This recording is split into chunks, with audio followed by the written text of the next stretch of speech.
In the given figure, angle BAC equals to angle ADC. Then CA upon CB equals to CA upon CB is equals to, here firstly, to understand this problem correctly you need to arrange these figures. Here A, B, C, keep it as it is. Now CDA you need to arrange it properly because you have to bring the congruent angles on the same side. So bring it like this, CDA.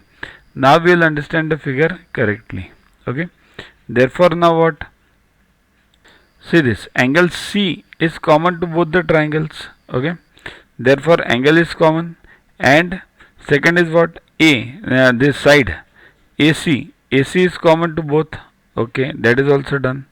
Then what? Next, A is congruent to D because it's given in the problem, right? So what do you see? ASA by ASA or AA test also. This side is not required for similarity actually. So by AA test, these two triangles are similar, right? Similar means what? CA upon CB equals to DC upon AC.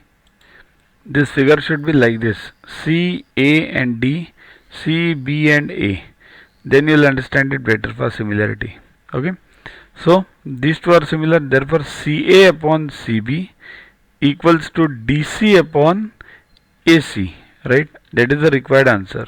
CA upon CB equals to DC upon AC. Next, in rhombus ABCD, AB square plus BC square